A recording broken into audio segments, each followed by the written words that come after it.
And just like that, we are back after champs. Just letting you know, by the way, in the background, there is a replay system gameplay. And that fucking cursor will be there for the entirety of the game. I'm sorry, next time I won't record like that.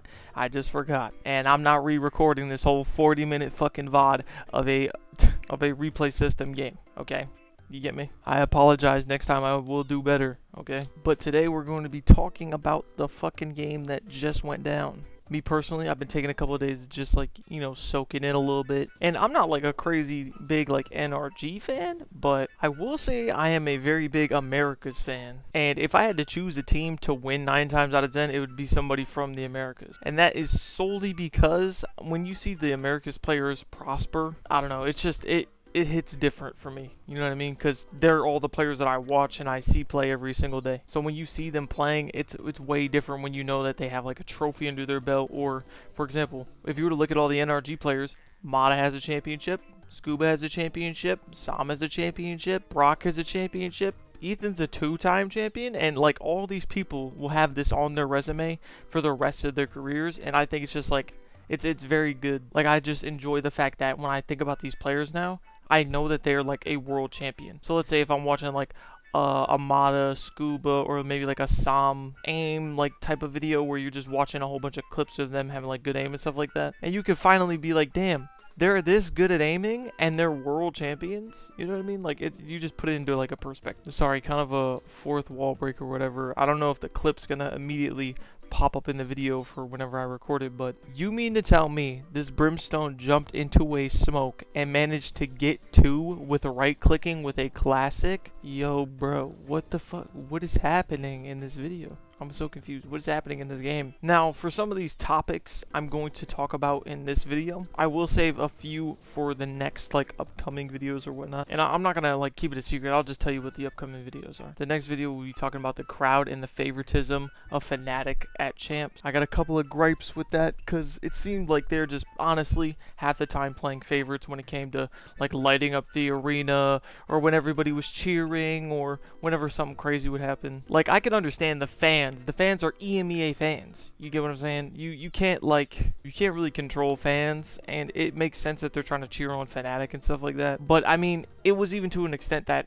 they were cheering when they got 1 round, like a pistol win. Like, it was literally the first round of the half and they were cheering their fucking heads off like they just won a whole map, and it was making me a little annoyed. But that's the next video. And the next video idea I had was basically trying to see whether or not Ethan is the new GOAT of Valorant, since he has won twice at champs now. And I mean, what can make you more better as a player than, you know, winning champs 2 times rather than just, you know, 1? Because it's hard enough to win at least 1, but then you win 2. And then imagine if he manages to win like some type of Masters trophy now too, or even a 3rd trophy. It would be insane. Also, if I did have to predict, I would predict that he would most likely retire after this year, if I'm being honest. You know, if I had to give like an accurate, you know, prediction, it would probably be like retirement, or at least stepping away for a minute. But yeah, I could do that in the other video. But basically, I just wanted to go over and basically go over what happened. You know what I mean? What happened that day and how each player played and in what fashion. Now listen, I said this. I said it was going to be a 3-0. I said they're going to stomp Fnatic. And it turns out that I was kind of right. Not, you know, like, I wasn't right on the money like I thought I was going to be. But I also said that Fnatic, if they wanted to win, they're going to have to put up like a really big fight. But I never thought Fnatic was going to win that. I'll be completely honest. I didn't think Fnatic had any chance of winning. I thought NRG was most likely just going to take it home. But this isn't to say that Fnatic is bad. Fnatic is not bad. They haven't looked like that bad all this year. But every single time, I watched the game back a couple of times when it was the upper final with NRG versus Fnatic. Fnatic, in my opinion, didn't even really look good on the Ascent.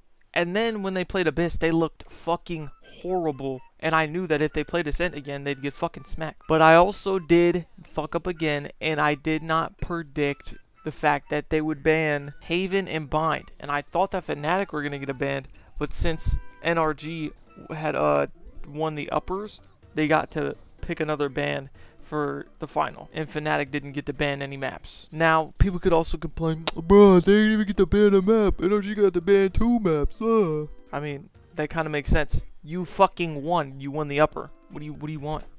What more could you want? I mean, this is kind of a nitpick or like a cherry pick here, but in 2023, Paper X beat EG in the upper final, which means that they got to ban 2 of the maps that they wanted to get permabanned, and they still ended up losing to EG. And I tried to check to see if any other team has won when they're at a disadvantage, but no, they haven't. EDG, they beat Heretics, and they had the upper bracket, and when it was Optic versus Loud, Optic went to the lower, and then Loud got the upper, and they managed to win. But here, I'm going to give you a little bit of a story, okay? Since it was October 5th, and it was a Sunday, I ended up having to go into work. And I watched the game from 7 a.m. all the way until like 9:40, 9:35 or something like that, because that's when I had to go in for work.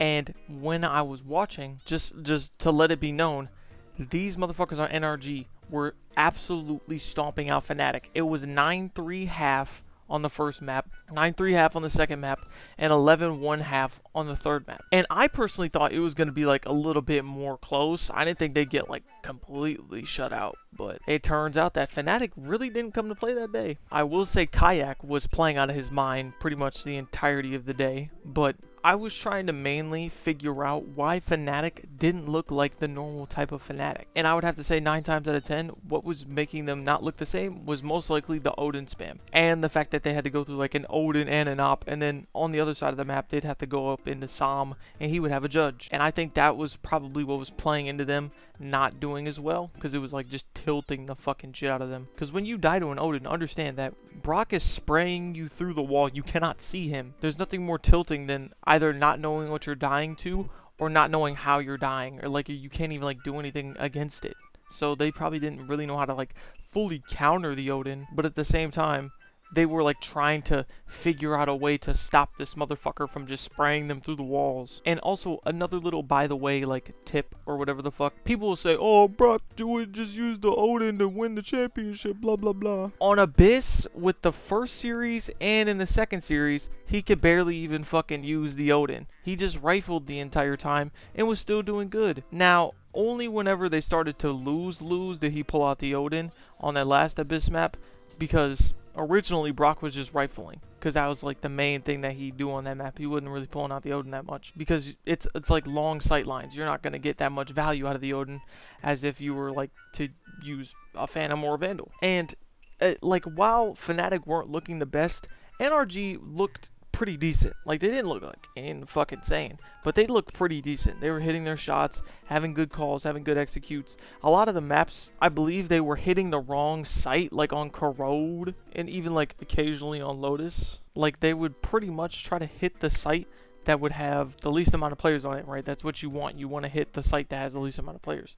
But the majority of the time, Fnatic was just all on the site, especially on like something like Corrode, and they'd still lose. Like Ethan did have a decent amount of good calls, but let's even take the Abyss for example. Like when I'm watching NRG play Abyss and they were losing on the attack half, the only thing that was confusing me, because Ethan had good calls, he would say like set up a bait for B or set up a bait for A, and then we go to the opposite site. They were hitting open sites. My main problem was the fact that they had nobody in mid literally for fucking 8 to 9 rounds straight. And I was like, dog, where are the mid players here? But yeah, other than that, I think everything was pretty much fine and dandy. But I do have to admit that I didn't get to watch the full game.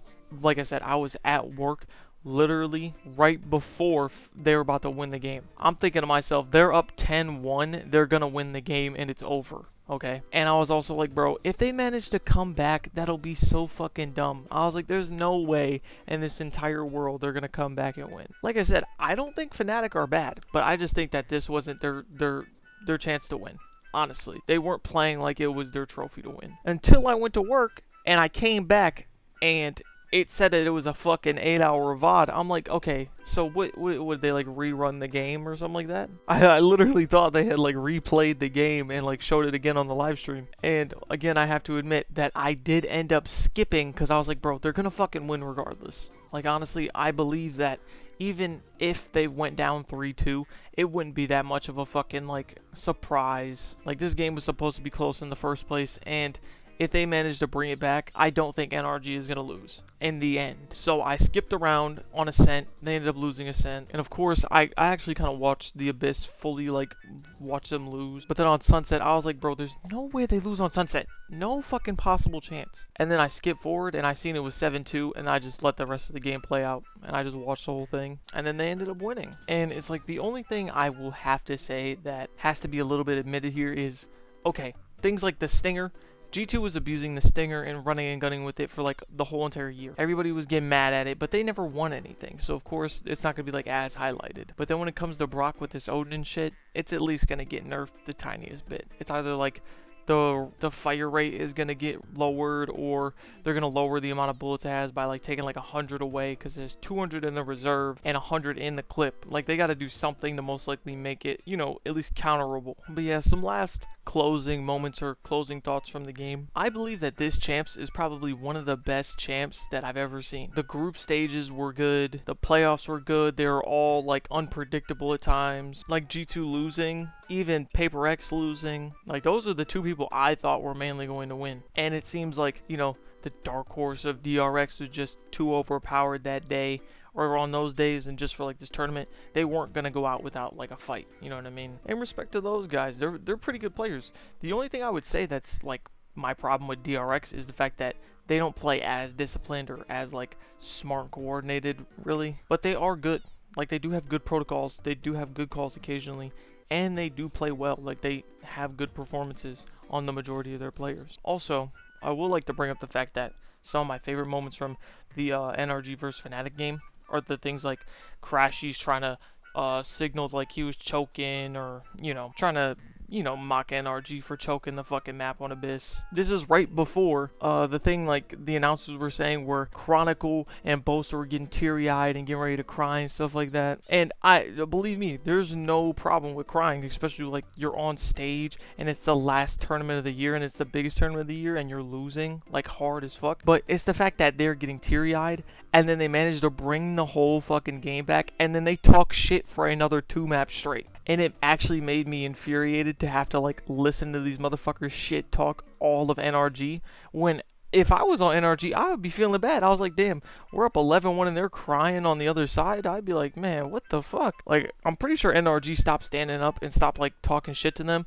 after they went up 11-1. Except for like maybe Sam. Every single round Sam was pretty much standing up, but everybody else like kind of calmed down. And then after that, Fnatic just had a fucking field day with NRG, literally. I'm not even gonna lie, it might just be in like the fucking script or whatever to like, oh, if this game is like a stomp, let's try to push this shit to 3 maps so everybody can get their money's worth. Like, bro, what the fuck? You mean to tell me that this fucking game was going to be the easiest blowout of all time, and then they push it an extra 2 maps? Like, jeez, dude, you gotta be fucking kidding me. I can't even believe, honestly, that Fnatic were able to get 2 extra maps out of this whole series. Like I said, I think Fnatic are good, but, dude, NRG are just 10 times better. Especially just at this tournament, specifically, they play 10 times better. And then, yeah, I guess the last thing I could talk about is the fact that, this dude, Mata, was standing up in between every single timeout. And I was like thinking to myself, I was like, bro, what the fuck is this kid doing? Every single time I seen him stand up during the timeout, I'm like, bro, what type of like, are you like playing like psychological warfare or some shit? Like I was honestly trying to figure out why Mata was standing up so often. And then like, I'm guessing the people on Fnatic thought it was like some type of mental thing. So then they had Chronicle fucking stand up too. But I mean, it made for like a good screenshot or like a good image. So I mean, yeah, you can't go wrong with that. You know what I mean? But yeah, I might have got my predictions wrong, like the map bans and how many fucking maps it would go. But in total, after Sentinels lost, I was like, man, my team been ass. I knew they were bad for a long time. And I was basically saying, man, if I had a team that I would want to win this tournament, it would probably just be NRG. Solely because they look like they were willing to grind back the rounds in the map from even people like EDG. So they really wanted this. You know what I mean? They fought a lot in this tournament to try to stay alive. But like most people have been saying, both teams, in my opinion, honestly earned their spot to win. Both Fnatic and NRG deserve to win this game, in my personal opinion. You know what I mean? But yeah, I guess that's pretty much it. NRG is on top, and NA is the best region, at least currently right now. And that's pretty much all I gotta say. I'll see you later.